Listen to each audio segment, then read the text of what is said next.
Hello, everybody. My name is Peter Dorrington, and I'm going to be your track host for today. So, firstly, just a word about myself, my background. I'm the Chief Strategy Officer at Anthralytics, and that's a software as a service company that uses data and behavioral analytics to understand why people do what they do.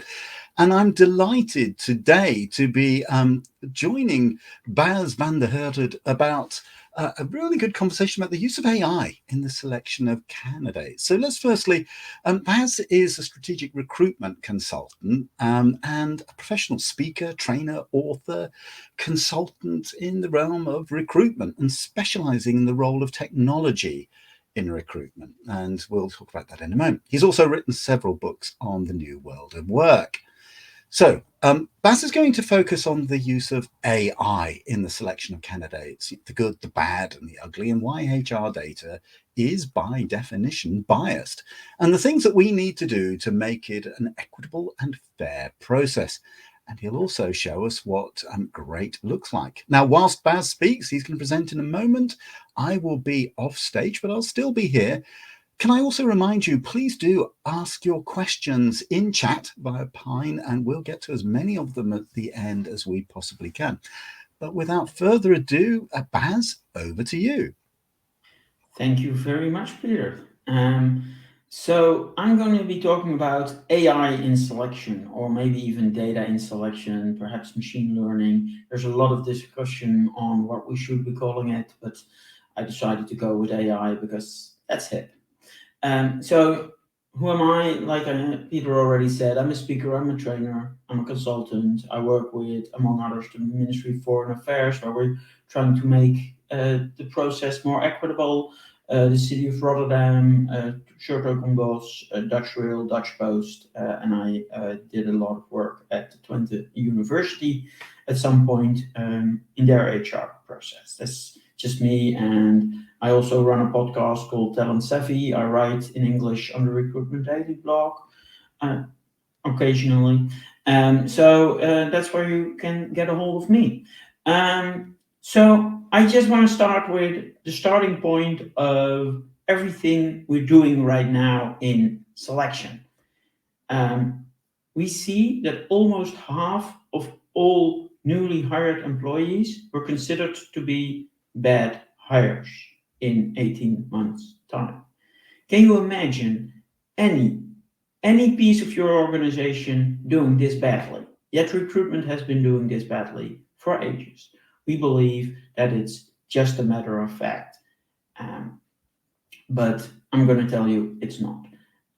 Only 90% of new hires were considered to be high performers. And down in the top, in the bottom, we see one of the reasons for our terrible hiring processes. On the right, it's pretty clear what happens in the number of callbacks you get when a German changes her name with the same resumes. On the left, a little more difficult graph there, but basically it shows you that men, your average grade doesn't matter that much when you're applying for your first job. For women, it matters a lot, but the very best women get as little callbacks as the ones who just passed with a C plus. Apparently, we have a bias against really smart women. This is actually even more so when they're major in math. This is all the data from all the different colleges. This was a massive American research. If they didn't have a math major, the A is actually less than the C who get called back to an interview. So this is where we start from an HR perspective. Basically, we can't let humans do this anymore. We need technology, we need data. But what we now see is the media versus reality when it comes to this data. So, to give you an idea, Amazon got a lot of crap on scratching their AI recruiting tool because it was biased against women. I would have applauded them because what they are actually doing is the fact that they audited their tool time and time and time again, and it never went live, and they scrapped it, which is something everybody should be doing, and a lot of people aren't doing. We do have very rightful information that the BBC News on a German company called Rotorio, which you see that adding a bookcase as a background, all of a sudden added a few intelligence points to the person, which is of course as biased as they can. They defended themselves as this is how people see it. Well, yeah, that's the problem. We're trying to improve on human behavior. On the other hand, Unilever said using AI in their selection got them to female male parity in top level management, which was also a bit overstated, or actually more than a bit, which is the other side of it. We love talking about the extremes, but reality is, yes, technology can help. Yes, there's a lot of bad technology out there. No, technology isn't a silver bullet. It's not going to fix all your problems. So basically what I'm saying is, whatever you read in the general media, don't think too much about it. If you read something about a really cool or really bad tool in the general media, look for specific media, HR media, and see what the actual story is. Most of them will report on that quite well. So, now what are the challenges we're facing when we are using AI, machine learning, big data in HR and especially selection? First of all, there's bad data inputs. Second of all, there's a lot of biased data, and outside influences make it less than clean data. Let me go deeper on that. The big data, the bad data challenge. We start with the candidate data.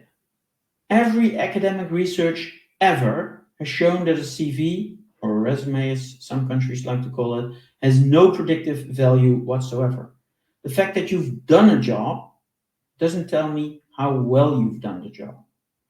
The reason Amazon's AI failed was because they were using CVs as their data source.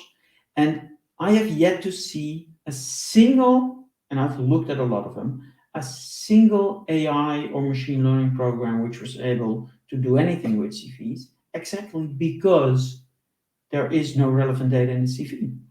Experience doesn't tell you anything. I always say, if experience, even measured in more than just years, would be a predictive value, I would have won the Tour de France the last 2 years in a row because I cycled more kilometers than Pogacar and Vingegaard simply because I'm over 20 years older. Nowhere in my CV says at what speed did I cycle those kilometers or did I go uphill. CVs have no predictive value. Despite what everybody thinks they do, they don't. There isn't a single academic research, and many have tried. Candidates, and especially interestingly enough, IT and data people, really dislike tests. While the right tests do have the best predictive value, but can we get a candidate to do the test? And if we look at previous job performances, circumstances really influence behavior. I'll get back to that later. And then there's the other side of the equation, the job data. We usually just do not know what skills are required to do a job. And if we already written down some skills on a job requirement, they're usually defined in very unmeasurable ways. Like I said, I worked at the university for a while. We were rejecting a lot of women for full professor positions because of their lack of leadership skills. And being the person I am, I asked, how did we define leadership? And all of the other professors, all male, were like, yeah, you can't define that. I'm like, but if you can't define it, you can't measure it. So basically, we are rejecting women on leadership skills that we don't even know what they look like. You all have a belief, you know it. Being a good team player, I've actually had massive discussions on this. How do we define being a good team player? What are the ways to go about this? The most amazing way to do this is actually what are the behaviors we want to see in like a situational judgment test, which is a really great way to measure behaviors or potential behaviors. And to have a discussion with the entire organization about what's the behavior we want for this specific skill is just almost impossible to get any consensus. Now, the other problem with job data is if we're looking at the things current employees are great at, previous hires were hired with a lot of bias. And because company culture really influences a job, because an account manager at one company isn't the same as at the other, or in your case, a data science officer might be completely different person within a bank compared to a big online retailer or an offline retailer. You need different skills, you need different, you define the job differently, and you need, which is a rule of thumb, at least 50 people doing the exact same job in a company to make a company profile, the job profile in the company. And there are very often not 50 people doing the same job. And what you usually see happening here is that then people are like, well, let's not make sales. Let's not say we've got an account manager, we've got an internal sales manager, and we know from science that a hunter and a farmer in sales are two completely different profiles. Yet then we're going to throw them all together and we'll figure out if we can find some common denominator.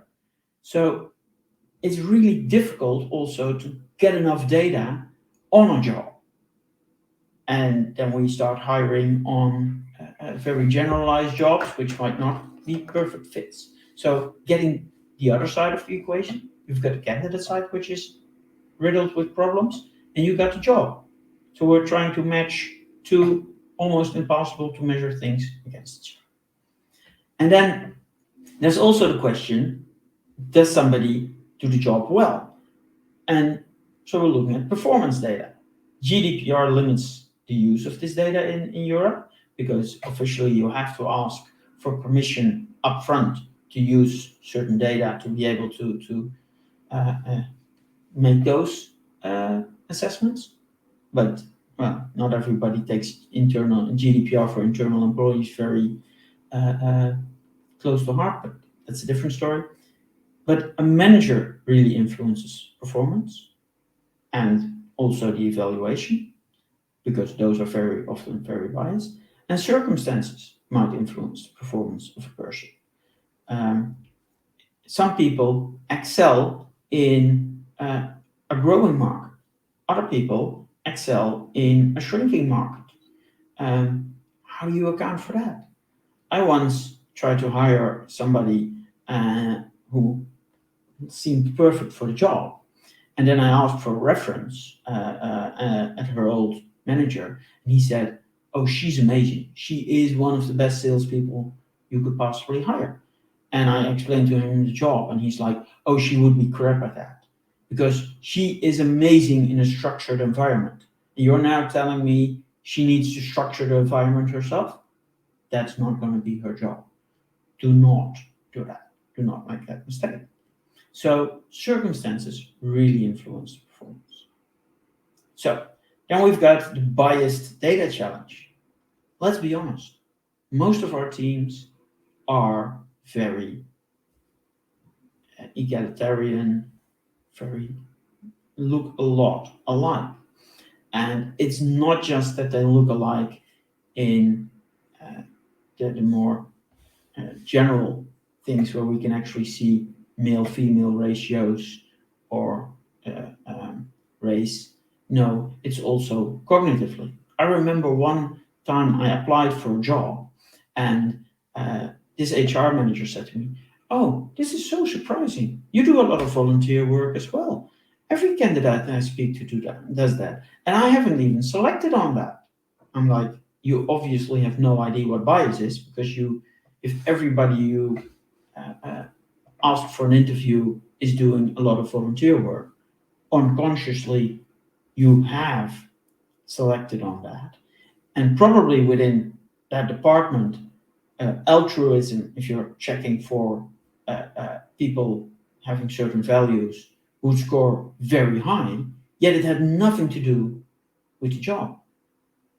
It was a very homogeneous group of people, which doesn't mean that scoring low on altruism would make you bad at that job, even at that job at that company. So there's another part of the bad data problem. And then we've got the outside influences challenge.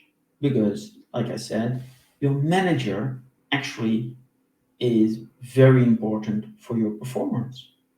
And I've had managers that made me excel, and I've had managers that made me feel terrible and perform questionable at a certain job. And it also has to do with what your manager expects you to do. And then there's personal circumstances. At some points in your career, there might be things which are happening which are out of your control. They might actually be very short term, but I've had just before a job evaluation, had somebody close to me dying once, to which I performed really badly the last month. Management actually knew that, but my job performance was still, my evaluation was still influenced by that. And of course, there's simple things like communication. We all like different styles of communication. Clearest example, on this conference, I've seen several presenters with very distinct, different presenting styles. I probably have a very different presenting style. You like it or you don't. Everybody likes a different form of communication. So that also just influences the way you perform, and your performance is related. So now I've shown you the problems. Now let's look at the possible solutions. And if you have any questions about this, please do ask, to go into this, because there's plenty of time to answer all the questions at the end. So let's look at the possible solutions. Let's go to science, because science is actually able to tell us a lot about how people work. And I want to share with you 3 case studies which use science, which doesn't just use science to look at better candidates, but also, which is very interesting in this market, opens up the entire talent pool. First one is the air traffic control. And I'm going to use the Dutch air traffic control as an example, but I know many others use similar technologies as well. But I just know the Dutch case study the best. So let's start with the air traffic control. What they did was they used to only hire people with an academic degree. And then they said, all right, let's lower that to college degrees. And a couple of years ago, they started saying, let's see if we can use science-based technology. And they use a brain-based test, as they call it. Basically, it's the most extensive cognitive test there is. And to be clear, cognition isn't IQ. IQ measures like 4 parts of cognition, while we have about 50. So they started measuring what they call brain profiles, basically complete and total cognitive profiles. And what they then did was say, all right, if we know what a person looks like, if we know what good looks like, and the great thing about being an air traffic controller, you know every hire is good. It's one of those jobs you just can't have a bad day at the office, right? I mean, when did you ever hear, oh, a plane crash on, I don't know, the city of Amsterdam because the air traffic controller wasn't paying attention? It's not only where you go home and you're like, oh, sorry, honey, I had a bad day at the office, 200 people died.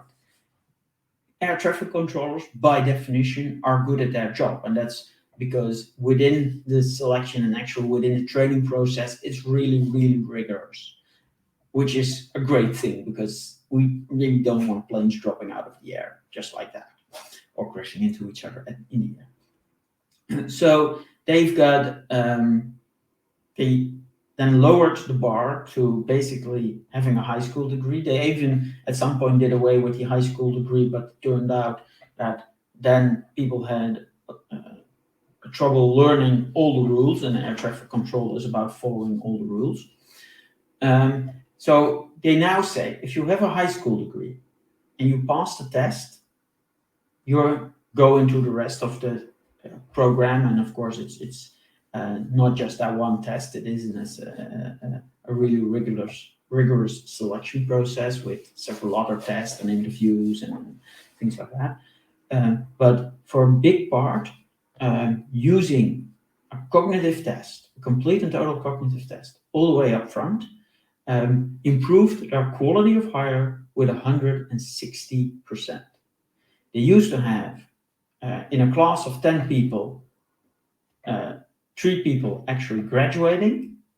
Now in a class of 10, it's between 6 and 7, or sometimes even 8 people graduating, which they say, and sorry, I need to emphasize, while broadening the talent pool by a factor of 100, because all of a sudden they went from university degree, which is about 20%, 10% of the Netherlands, to high school degree, which is about 90% of the Netherlands. So by opening up the talent pool and actually measuring quality, cognitive quality, they were able to improve the quality of hire. And you know why? What do you think? Just think for a second. What might be one of the most important qualities for an air traffic controller? It's stress resilience. I'm sure you thought of that already. Stress resilience. And what's the one thing you don't measure in uni? It's stress resilience, because you can prepare for every exam. So it's a really terrible selection criteria for this specific job. Now, there are very few jobs where stress resilience is that important, but being able to measure that is, for example, very important. Second great case study. It's actually from the UK, accountants organization Grant Thornton, and they've started this, I think 12 or maybe even 14 years ago now, and that's why they have a massive, wonderful data set, because they've been able to track it for so long. They've, for their intern and traineeship, abolished educational demands. They said, okay, if you have your A levels, you can still apply with your CV, because that's how we've always done it, and we don't want to annoy people who had the money to go to a private school to do the test. But on the other hand, we also have the test. We have aptitude testing. Would you be able to be a good accountant? And they found that a lot of people from the underprivileged categories in the UK, or as their head of TA once put it to me, from neighborhoods our partners do not dare park their BMW or Mercedes, actually had a lot of talent. Just had no money to go to school, had to work several jobs. That's why they actually performed questionable at school. That even for math, their grades were no indication for their actual ability to become an accountant. And the funny thing about that is, we talked about that, circumstances influence your performance. And in this case, circumstances while in high school influence your performance in high school. Not everybody has a family that is supportive. Not everybody has a safe home situation.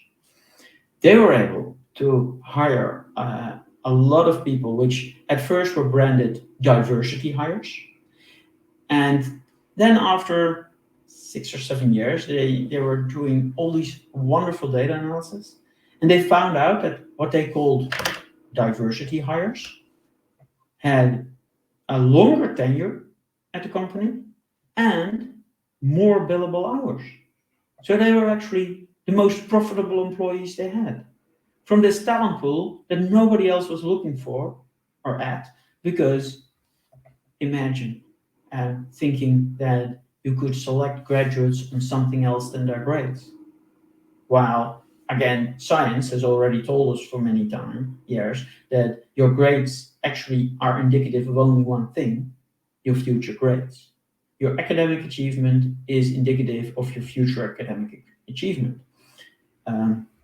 So basically, if you get really great grades on your master's degree, you're more likely to get a PhD within the 4 years of getting a PhD. All the rest in the normal working world outside of academia, they're not indicative. They're indicative of your academic achievement. Which, by the way, sorry, small side track here, is really interesting that if you look at research from the University of Groningen, they said, okay, so women graduate with better grades than men.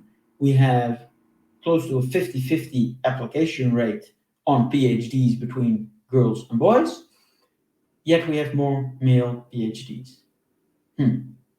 I see a bias here, because we actually know that the grades matter for that specific job, being a PhD. We found that out a long time ago. But again, like I said, we come from a really bad human world. Now, the last one is actually a great case study again, from which will probably resonate best with the audience here, because it has to do with IT and data. One of the Dutch airlines, low budget airline, so they said, we don't pay the highest of salaries, so we should be training our own people because we can't compete on salary. So they set out with this company that does trainee jobs, hiring people who think they want to work in IT. And in this case, they're mostly looking at application managers and system engineers. And they managed to hire, and this is of course gorgeous to put in the media, and that's why this case was in Dutch media a lot. They ended up hiring a caretaker of dolphins, as well as a ballet dancer, and school them to becoming system engineers. How did they do that? Because will every dolphin caretaker be able to become a system engineer? Hell no. They put them to, first of all, aptitude testing. For just like for data analysis, for system engineering, you need really good analytical capabilities, and they've trained enough people, and they've looked at enough data to know, what are the qualities, especially when it comes to analytical thinking and stuff like that, to be able to do the job. But they also use a test to see if you've got the attitude to be willing to learn. And this is a psychometric testing, a scientifically validated psychometric testing, but to see, it's not just about do you have the capability to become an IT people, but also do you have the capability to basically work for 2 years, because it's a 2-year training job, with 1 day of training, with homework and stuff like that. So they look at both sides of the equation. Do you have what it takes, but also do you have mentally what it takes to go into this traineeship? And I just wanted to share these 3, and I've got plenty of other case studies here, just to share with you the opportunities there are to get people in there if you start using the right data, which is based on tests, and the right tests to look at your staff. Now, then we've got the people data. So another 2 case studies, because on the one hand, like I said, with air traffic controllers, they could just look at everybody who was working there because they all graduated, and since we don't see too many planes crashing, or actually none, and hitting each other in full air, you can tell they're pretty much doing a great job, but that isn't always the case. So a great case study from actually the Dutch military. They were looking at potential traits, and they didn't want to put people through rigorous testing, at least not very early on in the stage. So they turned to this company which uses casual games, and with casual games I mean League of Legends, I mean Roblox or Minecraft or FIFA, to look at the qualities you seem to possess. And this all started with the the ground fight controller, which is basically your air traffic controller for the army whenever your pilot gets into a dogfight. This is the person on the ground with 4 radar screens sitting around him or her, mainly him, helping the pilot in the air, and they assess the qualities they needed. Of course, this person needs extreme amounts of spatial awareness because you're looking at terrain, you're looking at everything.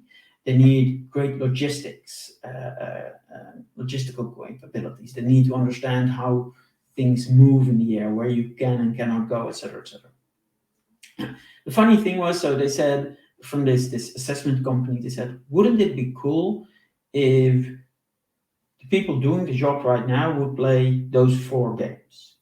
One of them was Minecraft for spatial awareness, League of Legends for the logistical and strategic thinking, and there were 2 others I forgot now. And it turned out that 100% of all people in that job were actually playing those 4 games for fun. And they all had, which is what this system looks like, the badges you would expect for that quality. So they've now reverse engineered it and saying, listen, give us your Steam game profile. Steam is like a Netflix for games, for those who do not know it. And we'll tell you the job at the Dutch defense that fits you. According to the captain I spoke to at the Dutch defense, he said 85% of all the 16, 17-year-olds who are asking to share their profile actually tell us, yeah, I see myself doing that job. I understand why you offered this to me. Again, broadening the people pool, but looking at other data. And it turns out we actually play casual games we're pretty good at. Because, well, we don't like losing every game, right? And it's a crap game. So they're now using the data from people doing the job and seeing who else might have, I'm not saying has, but might have or seems to be fit for this job, not based on a resume, but based on what you actually achieve in casual games. Now, if you're also looking at the people data, one of the things we once did was, like I said, I was at a university and we made a selection tool for PhDs. We already knew, because funny enough, PhDs are the most researched job for job skills in the world because they're easiest to research. So we just had an insane amount of scientific data on basically the 5 things a good PhD must have in order to be a great PhD. The thing is, then we know the skills, but how much of a skill do you need? For example, independent thought is something which is really important for a PhD, but we also know that too much independent thought comes close to narcissism, which basically means you're not listening to your professor who's helping you, which doesn't work. So we knew the skills, we just didn't know where on the spectrum the skill should be. How much independent thought do you need? How much grit, do you is great, or could it be too much? So what we did was we put all the PhDs, and yes, this is sort of biased data, but it's the closest you can get to it. We put them in 3 buckets. We asked their professors who are working a lot with them, like, is this a genius? Is this person acceptable? Or is this I really shouldn't have done this situation? Of course, PhDs didn't know this because why, do that? And then we asked them, do the test. And we used data analysis to see, where does a certain PhD, what's the range, the optimum range, what's the acceptable range. And we actually also, which is something I'm still very proud of, we asked the PhDs who had actually failed and actually quit being a PhD over the past years to also say, would you help us with, we know you're engaged with science, you wouldn't have tried your PhD if you hadn't. Would you help us by doing this test? Because we're trying to figure out, we're doing an academic research. And then we actually also had data from people who had actually quit their PhD. And that gave us really great people data on what does it mean, where on the spectrum is the optimum, where is on the spectrum of certain traits is the acceptable, and where on the spectrum of certain traits is the unacceptable. If I actually recently was able to speak to one of the sports scientists of a major soccer team, and he told me, we found out that on the 40-meter sprint, everybody needs to do that in, was it 7 or 11 seconds, something like that. And you just don't become a professional at our level if you don't. So we can cut you if you don't make that. And they are adjusting that for age and especially the growth situation you're in. But that's a different story altogether. But with all this data, if you actually have great data, it's all about the human interpretation of it. Because when we're selecting people, there's always a human element. And like I said, all data we now have is biased. So when we're looking at all this data, let's make sure we look at what we're actually measuring and if data is real or if data is biased. And with that, I'd like to thank you all for your attention. And I'm wondering if there are any questions. Thank you very much, Baz. And we haven't had any questions in chat at the moment, so please do, if you have a question, please enter it. But whilst they do, Baz, you and I were talking before we started, and I know we have a common interest in the use of technology in the employee experience, and in this case, pre-employment to employee experience. But I do want to ask you one question. You mentioned about bias.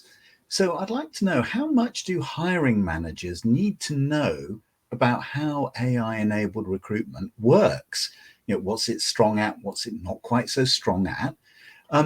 For example, in doing things like writing job descriptions, because I don't know about you, but I've seen so many cut and paste job descriptions that really don't reflect some of the things you've talked about. And therefore, you're putting a poor requirement into the system. How could you possibly get a positive outcome from that? I can be very clear here, Peter. If you're using a job description as a data input for these tools, you're screwed. By definition, job descriptions are terrible. Many of them, they're not only cut and paste, a lot of them have been written in the 1980s. The jobs have changed, but for legal purposes, we let the descriptions stay the same no. On the other part, do they need to know what the AI or the measurements are great at or not? No, I think that's a task for HR together with data science. You need to put something in there which they can trust. What I am now seeing is actually at one of my clients, we started using tests next to resumes because it's a big organization. We can't just get rid of the resumes, etc., etc. And we've been piloting this for 2 years, and we had the most conservative. I mean, this is a government organization, right? These people have been doing the same thing for the last 20 years. They're all management levels, so they're. And what they've actually been able to, what we're seeing there now is that a lot of the hiring managers are just, because they get extra data, usually psychometric data on what kind of person is this, and I'm not talking like MBTI BS, I'm talking about actual scientific Big Five and other character traits that are relevant for the job, which we test with scientifically validated tests. And now the hiring managers are kind of saying to us, like, I'm so much better at interviewing because I actually, not based on the bias I had on the resume, like, oh, this person worked for the government before, so he or she must be organizational sensitive or politically sensitive. I actually see that this person scores lower on those tests. I dig in a bit deeper, and I'm able to better ask questions, and my interview capabilities have gone up because I'm now using data to start with.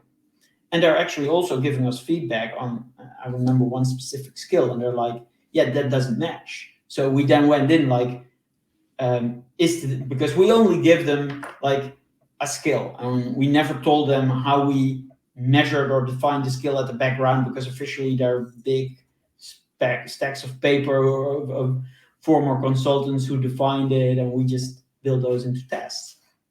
So we're now looking at this thing they are telling us about that doesn't fit their ID. Is it because they've defined it differently than the official skill has been defined, or did we make a mistake, which is a perfectly possible, because hey, we too are humans. We did the best job we could, but if all our clients are telling us it doesn't compute, let's look at that.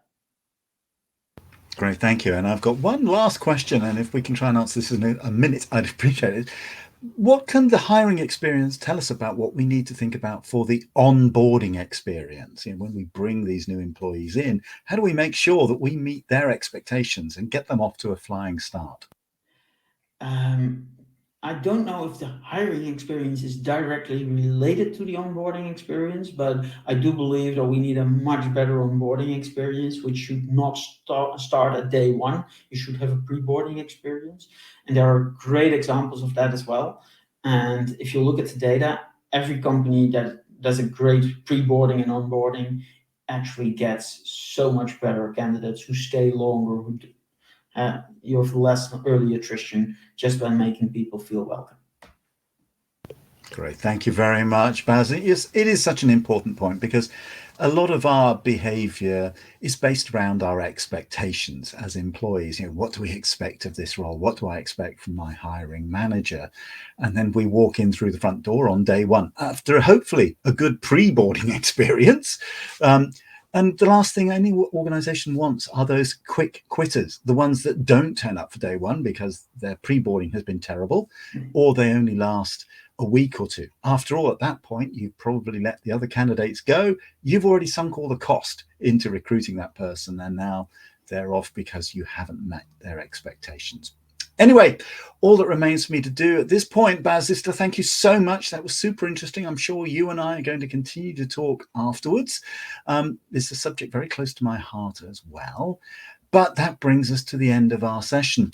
And so what I'd like to do is just say thank you very much, everybody. And I look forward to seeing you in the next one. Take care now. Bye-bye.